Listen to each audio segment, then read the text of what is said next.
So far we have learned how to create alerts, and now we want to add more context to our alerts, because you create the alerts, you know what they are about, but someone else will receive this alert. If you are in a large company, you probably don't even know each other. So the person that receives this alert via an email, for example, or if you connect your alert manager to say something like PagerDuty or OpsGenie, they might just receive a text message. They need more context about that alert. They need to know how important that alert is, which team is responsible for that alert, and that type of things. In Prometheus, there are two things that you can add to any alert definition in order to give it more context. One of them is labels. Labels are basically just a set of key value pairs, and to use them, you just have to go exactly under expression and then type labels.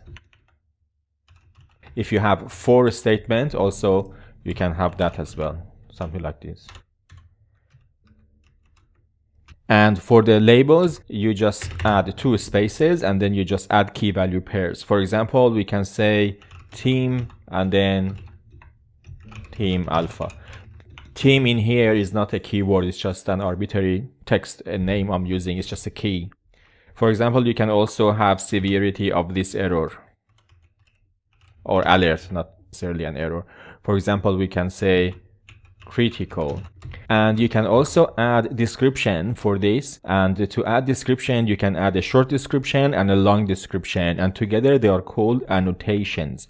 So we can add annotations exactly under labels, again 2 spaces. The first one is summary, and then you can also add description. So these are keywords. Annotations is a keyword, summary is a keyword, description is a keyword. Summary is a short description and it's a text. Description is also a text. You can type, for example, node exporter is down, and then description, team alpha has to restart the server, something like this.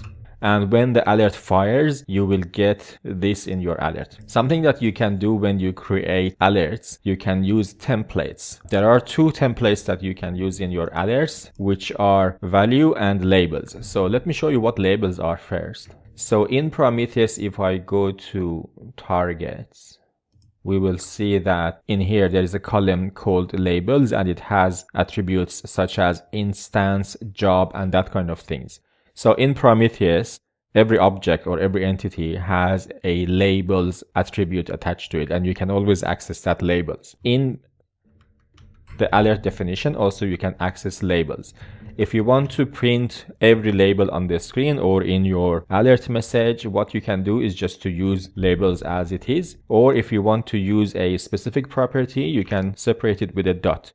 For example, we can have 2 open and close brackets, curly brackets, and then dollar labels. It has to be all in lowercase.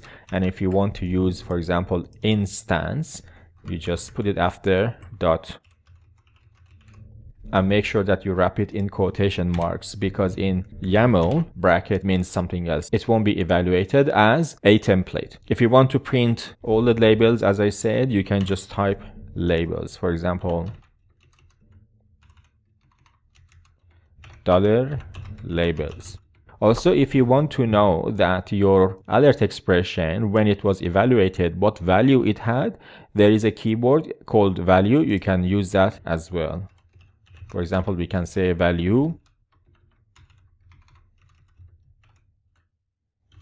and then it's just dollar value, and it has to be all with lowercase. So labels will give you the labels attached to the object that you are monitoring, and also value gives you the value that is resulted from evaluating this expression. Let's go and test this. So when I went to Prometheus, you saw that my node exporter was down, which is good, because I want to raise alert. And then I will just restart Prometheus. And when we go to alert, the alert is firing. When I open it, you will see that in the summary, because in the summary I said label.instance is down, it says localhost 9100 is down. So as you see, it gives us a good context that when we say node exporter is down, which one, because we may have many node exporters. And also in the description, I just in here wrote dollar values without any properties. It has printed everything. So this is basically your labels, this bit. So as you see, we have job and we have instance, and the value is 0. That means that this expression that you see in here resulted to 0, obviously, because we are checking if it's equal to 0, then raise an alert. In the next lecture, we will install Alert Manager, and then we will see that how we can send this alert to other people, for example, via a messenger.